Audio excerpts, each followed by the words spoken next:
ঢাকা কোটি মানুষের এই শহর উন্নয়নের জোয়ারে ভাসছে, রাস্তাঘাট আকাশ ছুঁয়ে উঠছে, আমাদের স্বপ্নের মেট্রো রেল।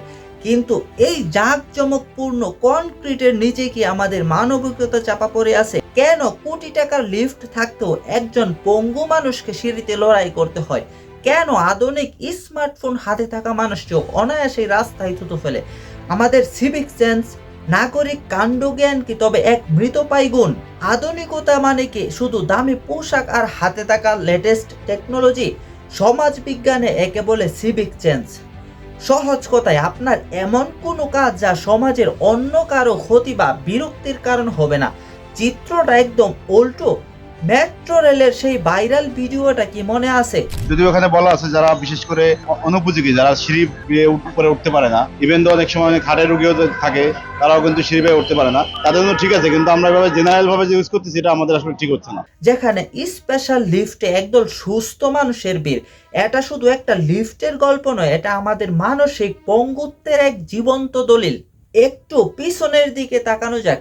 সিঙ্গাপুরে 1959 সালে তাদের অবস্থা আমাদের চেয়েও খারাপ ছিল, কিন্তু লিগ ওয়ান ইউ একটি ক্যাম্পেইন শুরু করছিলেন, কিপ সিঙ্গাপুর ক্লিন। সেখানে 1992 সাল থেকে চুইংগাম পর্যন্ত নিষিদ্ধ করা হয়েছে। কেন জানেন? কারণ ওই সামান্য একটা জিনিস পরিষ্কার করতে সরকারের কোটি টাকা নষ্ট হতো। আর আমরা সুজলা সফলা দেশ নিয়ে বড় বড় কথা বলি, কিন্তু সেই দেশের সুন্দরবন থেকে কক্সবাজার সব জায়গায়কেই প্লাস্টিকের পাহাড় বানিয়ে ফেলেছি। লজ্জা কি আমাদের একটুও লাগে না? কেন আমরা বিদেশের মাটিতে সভ্য হই আর দেশে ফিরলেই অসভ্য? উত্তর লুকিয়ে আছে ব্রোকেন উইন্ডো থিওরিতে। যখন আপনি দেখেন একটা জানালা আগেই ভাঙা, আপনি সেখানে আরেকটা ডিল মারতে দ্বিধা করবেন না। আমাদের সিস্টেমে বিচার নেই, জরিমানা নেই, তাই আমরা নিয়ম না মানাকে স্মার্টনেস মনে করি।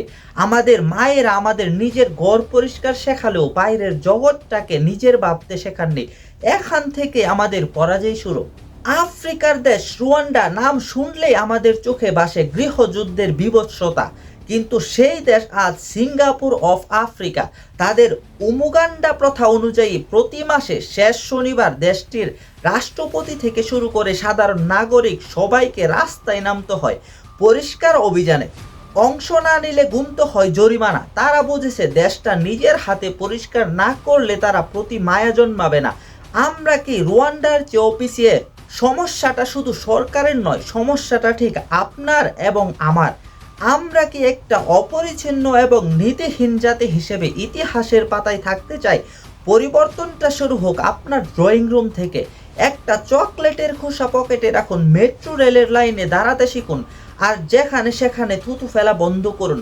মনে রাখবেন, দেশটা আপনার নিজের ঘর। নিজের ঘরে যা করেন না, রাস্তায় তা করবেন না। আমি জুয়েল ছিলাম আপনাদের সাথে। এই ধরনের ইনভেস্টিগেটিভ সচেতনামূলক ভিডিও আরও দেখতে সাবস্ক্রাইব করে রাখুন অ্যালগোরিদম ফাইল।